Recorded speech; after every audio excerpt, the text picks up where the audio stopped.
is enough. A youth-focused debate where we deliver the rights and the responsibilities. I said before that our rights is to vote, but our responsibility is to know the voters. So we want to welcome you officially to this program, and we're going to have a nice time today if we actually behave ourselves. I'm very sorry for saying that. So we're going to exercise our voting right, like I said. We're going to be asking questions based on entertainment, technology, education, sports, security, employment, entrepreneurial development, as the case may be. We will be a part of the solution and not a part of the problem. Say that again. I'm going to be a part of the solution. Come on, let's say it like we mean it. I'm going to be a part of the solution. I'm not going to be a part of the problem. Even everybody becomes a part of that problem, I'm not going to be a part of it. I'm going to stand out. So, I want to say you're welcome officially. And let me go over the ground rules again. There will be no booing. Phones should be on silent. You can tweet at us. Listen to the new voters card, eh? You can tweet at us. Of creation, direct our noble cause, guide our leaders right, help us use the truth to know, in love and honesty, to grow and live in just and true. Great lofty height attain to build the nation where peace and justice shall reign. Thank you very much. You may have your seat. It's our responsibility to build a nation where peace and justice shall reign. God bless you all. As I welcome Miss Yemi.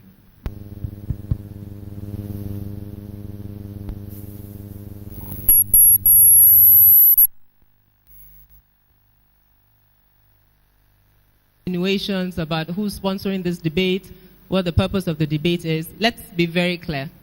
Enough is enough. This will be our third debate. In 2011, we co-hosted a presidential debate. In 2012, we hosted a gubernatorial debate in Cross River State. And in 2013, we co-hosted the Anambra State debate with Channels Television.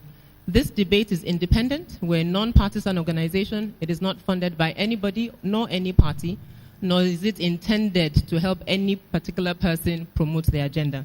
We're particular about young people being given an opportunity to listen to people who want to govern them for the next 4 years, be able to ask your questions, listen to what they have to say, and then make an informed decision about who you want to vote for. We understand very clearly that debates are a relatively new concept in Nigeria. And for the most part, they might change a few people's opinions, maybe not the majority. But as an organization, we fundamentally believe in the importance of knowledge, in the importance of information, and in citizens exercising their civic responsibility, not based on money or family affiliations or my family is this way, but based on what they think the candidate has to offer. For this particular debate, invitation letters were extended to the 4 leading candidates, and we judged there are 18 people running for the post of governor in Ekiti State. We judged the leading candidate by those with the most visible campaigns. They are the candidates of the APC, the Accord Party, Labour Party, and PDP. The PDP candidate, Mr. Ayofayoshe, upfront declined to participate. The other 3 candidates did accept to participate, but in the last 24 hours, a bunch of different things have happened. But we are proud that Mr. Kole Ajayi of the Accord Party is in the house today, and we'd like to welcome him on stage to start this conversation.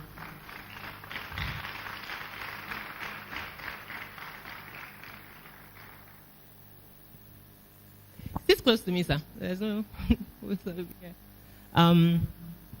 We would state again for the record that it's unfortunate that the other candidates did not see this as a free platform to use to come. It's being recorded, it's being aired, it's going to be aired on TV, not live as we initially intended, but it will be aired on NTA later this evening. It's unfortunate that they're not taking advantage of the opportunity to engage young people of Ekiti who would vote for them, but we're thankful Mr. Ajayi is here and we'll go straight into it. The format for this evening is quite simple, since Mr. Ajayi is our guest this evening. He will give about a 2-3 minute opening statement about who he is and why he thinks he wants to run for position of governor in Ekiti State. We had sent the topics that we thought he should be our priority based on conversations with some students in Ekiti for Ekiti students: education, security, power, employment, and enterprise. So we'll ask him a question on each of those 4 things. He'll give us his thoughts, and then we'll open the floor to the audience to ask him questions. Mr. Kolejai, thank you very much and welcome.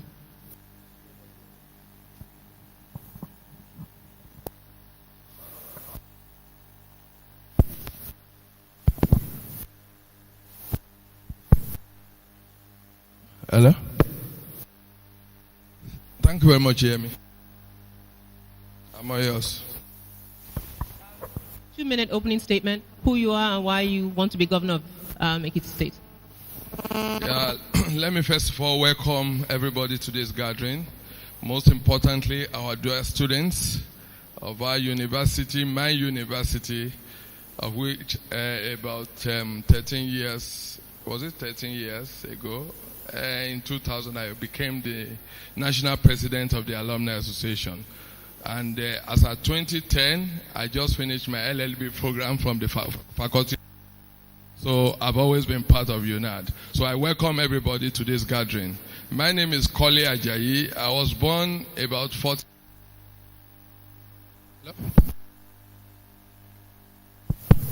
Hello. My name is Kole Ajayi. I was born about 47 years ago to the families of late Mr. Julius Oluwafemi Ajayi and Princess Mary Ajayi, both from Ekiti. I started my primary education at Ikere Ekiti. I finished up at Ekiti here. Then I proceeded to Christ School at Ekiti. In 1983, I was admitted to the then Obafemi Awolowo University. When we were in part 2, it was changed to Ondo State University. So I was admitted to read zoology. I finished my zoology program in 1987 at the record age of 20 years. I went for my youth service. After, I worked briefly at the College of Education before going into my own personal business, that is into publishing and consultancy. In year 2000, I was elected because of my flair for UNAD. I still call it UNAD because it's a more consolidated name. As I've always promised, as soon as we are inaugurated on Inauguration Day, the name of our university will be reverted back to UNAD. So I was elected National President, University of Ekiti Alumni Association in year 2000, a position that gave me the automatic membership of the University Governing Council. I was a member of council between year 2000 and 2004. And within 6 months of my assumption of office, I was able to build the first alumni center to be built on any campus in any university. And that is the alumni center you have on campus there. And also, I was opportuned to influence the asphalting, influence the asphalting of the entire university campus by the Adebayo administration. In the year 2004, I was appointed a member of Ekiti State Government Advisory Council, and in year 2002, I established a local newspaper, the Forum newspaper, of which I'm the publisher. And in year 2005, I decided to put an icing on my cake. So I went back to the secondary school to rewrite literature. And I was admitted to the University of Ekiti Faculty of Law to read law. So I was in the Faculty of Law for 5 years, between 2005 and 2010. So in 2011, I was called to the Nigerian bar. I haven't finished my law school program in the Lagos Law School. So it was when I came from Lagos Law School that I forayed into politics. And the basis why I'm into politics is that I believe that the political future of our dear state is being subjected to the hands of mediocres. is being subjected into the hands of foreigners in court who don't understand the values of Ekiti, who don't understand the terrain. So that was how I put together people of like minds to join hands with me so that we can have a more responsive and purposeful governance for Ekiti. A governance that will be purely homegrown, that will be purely home-based, a governance that will have its core values based on transparency, accountability, and public participation. And here I am today, in pursuance of my ambition. I've come when I was called to come. I'm not shy of any debate because I'm part of the people. And I see myself as part of the students. I think other candidates might not have come because they feel that students are not important. I know that students are important because I have lived my life with them. I was a student in 2011 when I finished from law school, and I believe in them, and I believe that Ekiti students, especially the students of a university, should have succor, and they should know how they are being governed. They should know their governor. They should know what their governors have in stock for them. So here I am today. I welcome everybody all. Thank you, sir. I think to the point you made, I think it's important that I'm clear about why the other two candidates are not here. So we got a notice from the incumbent governor's office this morning that other things have come up and he will be unable to attend. And we also got a message from Labour Party's candidate, Mr. Bamdele, and I'll read it as it was sent to me this morning. They are unable to attend the program at this time purely for security reasons. To do so will be to act in defiance of security advice. I'm not quite sure what the problem is with young people in Ekiti getting together that would cause security concerns, but that's what we were told this morning. So the first question to you based on our groups will be on education. In the last 1 week, we've seen protests in Ife, Yabatek, Lasu, about increase in fees. Fees have also been issue, I understand, at EXU as well. Sometimes they'll say it's tuition plus administrative charges. Whichever way it is, it's money to be paid. So what are your thoughts about state education and appropriate fees for students? Thank you very much. It's quite unfortunate that the destiny of our state, especially education, is put in the hands of people that don't know the values of education. Education to me should be affordable to all. I understand, and I want to say it in this gathering, that Ekiti State education is on loan. Ekiti State took a $50 million loan from the World Bank, and that goes to about 7.5 billion naira. Where has this money gone to? How I wish my brother governor is here today to debunk my statement or to affirm my statement. But be that as it may, if we are taking 7.5 billion naira apart from other revenue from the state, from the federal government, from all other sources, I believe that our education people should not pay through their noses. I believe that our educational policy and performance should be rated very high and be quite qualitative. But the reverse is the case. It is so saddening to note that the rating of Ekiti in the recent SSC examination is 34th position out of 36. But sir, let's keep on the university issue. So the question is specifically about school fees at the tertiary institution level. Okay. What are your thoughts about what are appropriate fees, and if they need to be increased, what is reasonable for a student to pay for a university education in Ekiti State? Okay. I wanted to take education holistically because I know they are also interested. But let us go into the university because education. Of our time, sir. Okay. Our government will do a downward review of school fees. And this will be in concurrence with the student union representatives, the parents, the university authority, and the state government. This is going to be so because if we just announce a particular sum of money as a fees, school fees for our students, then what happens? I mean, if the stakeholders are not carried along, I mean, that would be a repetition of what had happened in the past. So you're saying the stakeholders were not carried along presently? Yes. And if you come into office, you will carry stakeholders along I to will carry review stakeholders the along. fees. We will be on a round table because I'm part of them. I'm a major stakeholder in that university. As a former president of alumni, I have my 2 degrees from that university, one in sciences and one in law. And so I want to tell you that we won't just go out to say this is going to be the school fees. The students will sit down, their parents will sit down, the university authorities will sit down, then government will sit down. You see, it is all about being responsive. It is all about being sensitive to the yearnings of the common man.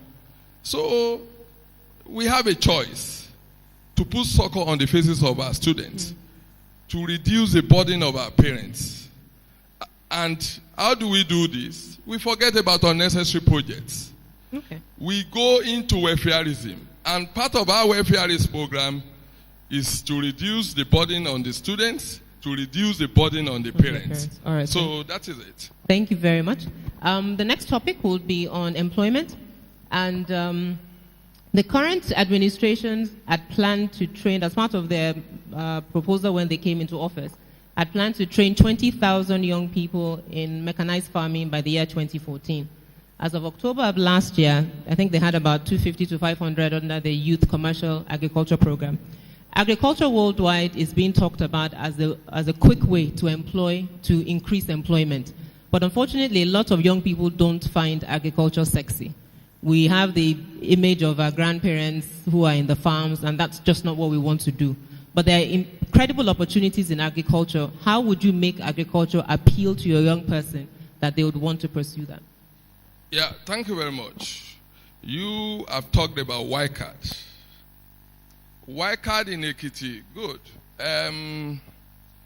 They have a lofty idea about YCAD, but the implementation is defective. It's defective in the sense that you give money to somebody to go into piggery, to go into poultry, to go into egg production, to go into fisheries. How does he get the market? We are aware of YCAD. A lot of our young people are now into farming as a result of YCAD, but they are not really much. Some of them produce eggs, produce chicken, produce a lot of other things. But where lies the market? So there should be a value chain along the line. If you produce and there's no market for it, then you are stuck. So our government will go ahead in making sure that we complete the chain. We make sure that we put in place machineries and mechanisms and facilities that will provide market for all those products so that it won't be stagnant, so that the desired goals of putting smiles on the faces of those youths will be achieved. So your answer is that to make agriculture sexy, for young people, listen, to make agriculture sexy is that you complete the value chain so they have a market. So when you're asking questions, you can follow up on that. I'll leave that for you to follow up. The next one we'll go on is on power. We all know what the power situation is in Nigeria. We don't have enough. That's the bottom. That's the truth. We don't have enough power that we don't have as much power. We don't have enough power to meet our needs. Ekiti State would also fall into that because you are dependent on a grid. How would you help Ekiti State residents find alternative sources of power supply for their homes and their businesses? Before I talk on power, you seem to have restricted me in the area of employment. Okay. You restricted me to YCAD. No, it was a question. The question was about agriculture. How would you make agriculture sexy? Yeah. And you said the way you would do that is you would make sure that the value chain is complete, which is what is missing in the current YCAD. That's what I understood from what you said.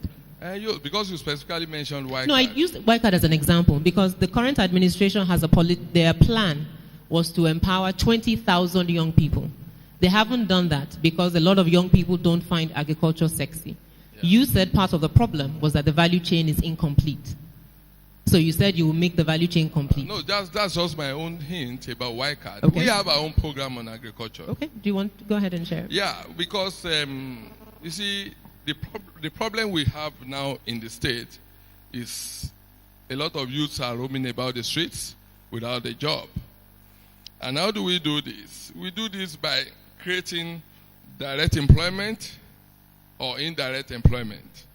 Direct employment in the sense that we go into industrialization, agro-industrial development. We are going to establish a Bureau of Agro-Industrial Development to put an industry in each local government. And these industries will be taking and tapping their raw materials from the basic agricultural products prevalent in such area. Let's say, for instance, the textile industry in Ekiti. You know, it's now moribund. It's now been converted into a shopping mall. Our government, we have looked into this critically, and we realize that cotton grows well in Ekiti. Cotton grows quite well in Ekiti. So we encourage a lot of our young farmers to go into cotton production. But that doesn't address the point. Why? And I guess young people can follow up. The issue is young people don't really find agriculture sex. As in, it's not, people would rather work in an office, work in a bank, run their own businesses than farm. It depends on the orientation. Okay. And it depends on how responsive people in governments are. Okay. Because before our youth believe in a government, the government must show sincerity of purpose. If a government believes in spending 10 billion naira to build government house on top of a hill, and you are now telling our youth to go to the farms, where lies the example? So the priorities of government is different from putting smiles on people's faces. Okay. But when you have a sincerity of purpose, when you live by example, for instance, our government will not embark on any unnecessary project. All our policies will be targeted at improving the economic life of an average individual. And when the unemployed youths, when they see all these signals, definitely they will be encouraged to go into agriculture. Okay. They will be encouraged to go into skill acquisition because we have packaged a holistic economic program that would encompass, that would boost agricultural development, that would boost industrialization, which will eventually dovetail into providing employment. I was talking about textile the other time. As at 1986, when Ekiti textile industry was operating at below 40% capacity, the workforce then was 3,500. And the salaries they were getting was more than the salaries of the people in the government sector. All right. So, in essence, yes. it's all about sincerity of purpose. All right, sir. And Because the government living by example. That was your policy. We have two more questions before we open it to the floor. So on power, as I said earlier, how would you help Ekiti residents not depend on the national grid? Yes. Power is a very sophisticated area. It's a highly technical area. In the past 1 year, let us thank God that the federal government has deregulated the power sector. NEPA has been sold out. You know, we have 3 areas of generating power, and then we have 3 major aspects. We have the generation, the transmission, and the distribution. Different companies are now handling these 3 different areas. For instance, generation is still with the hands of the government. It's only transmission and distribution that's private. You mean generation? Yeah, generation is still in the hands of government. But it's left open. It's not been privatized. But anyway, continue. But just to No. Generation is still left open. It's only the workability that is complex. And a lot of state governments are going into it already. Because it's not something you can jump into. You can, if you decide to generate your own power within your own state, you can go ahead. It's now, the windows are now open. Yes. Independent power projects, yes. I just meant in terms of the national assets, that the generation is still in the hands of the federal yes, government. but For Ekiti residents, how would you help them? For Ekiti residents, we are working on something. As soon as we get to power, our government is going to set up an energy commission, whereby we would get technical people involved.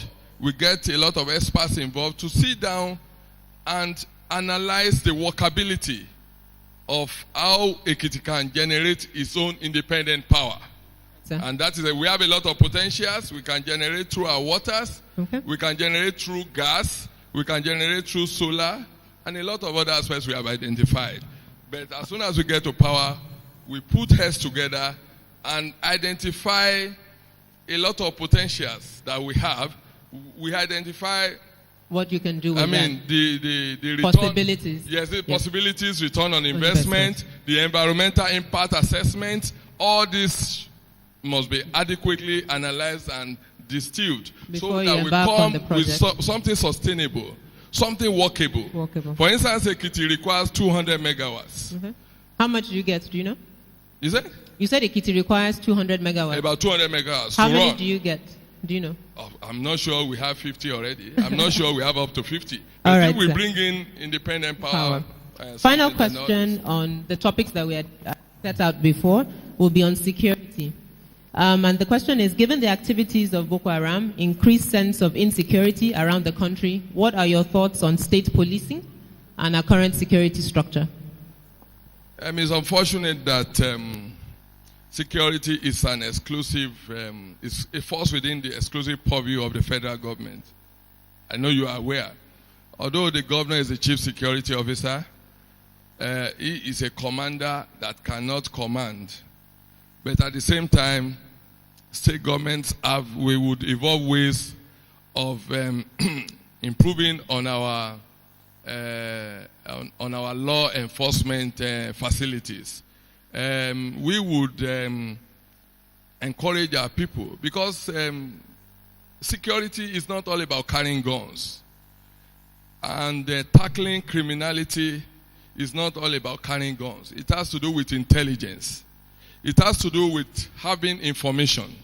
So we would encourage our people on community policing, whereby if you have any traces of criminality in your area, you know where to report to, and there will be a proper legislation to protect security informants.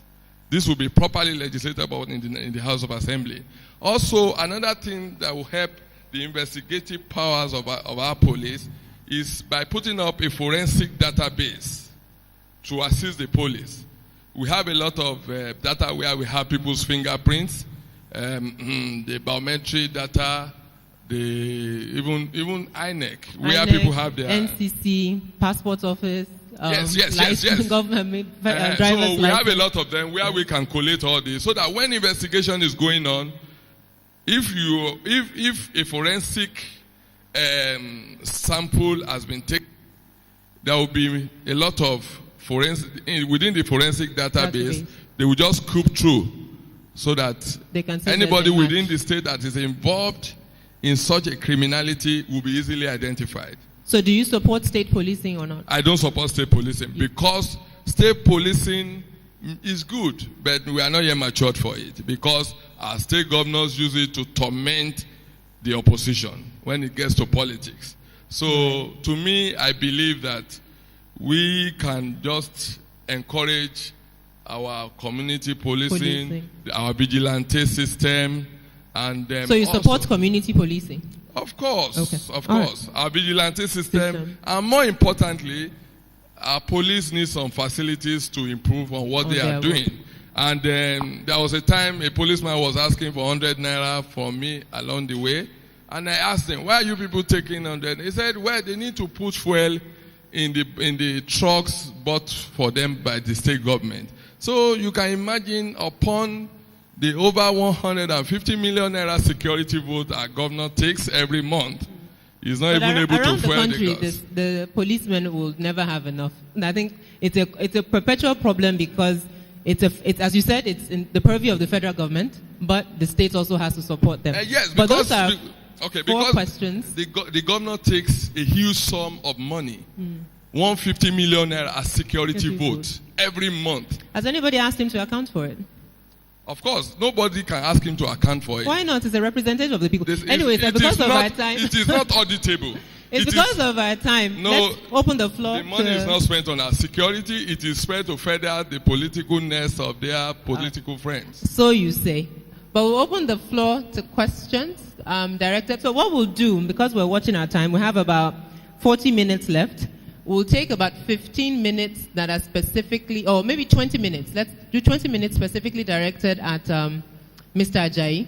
And then we'll spend the balance of the 20 minutes just in a small town hall discussion about what are your thoughts in Ekiti about governance. If you want to send, since this will be recorded and played back, if you want to send specific messages to any of the other governors or ask them specific questions so they would listen to it.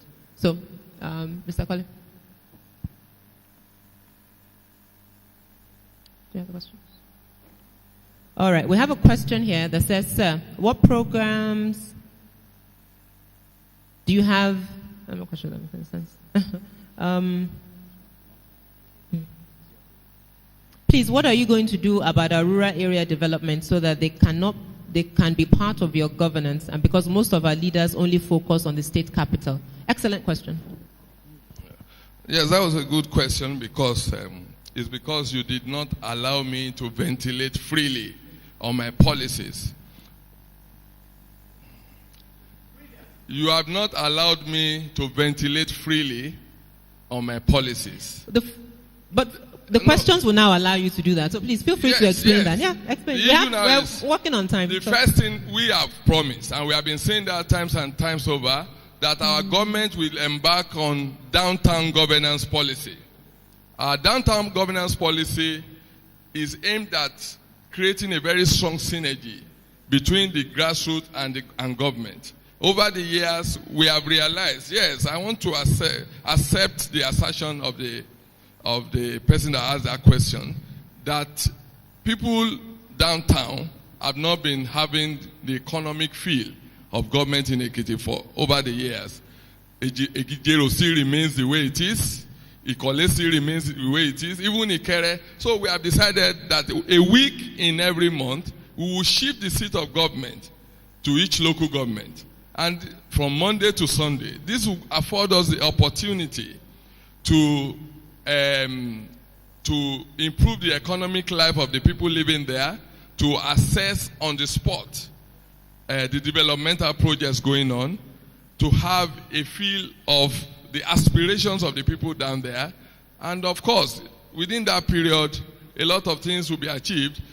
People, the communities would have a strong economic feel of government. So that is our program for the grassroots. We are going to shift the seat of government to each local government a week in every month. It's already an established policy we have announced to the entire Ekiti people. Okay. There's a lot of questions here about employment. So to your point earlier, we had spoken about agriculture, so this gives you another opportunity. Basically, how would you help youth on employment? Beyond agriculture, we've dealt with agriculture extensively, but they want to know what other plans you have for youth on employment. Yes, we are going to channel our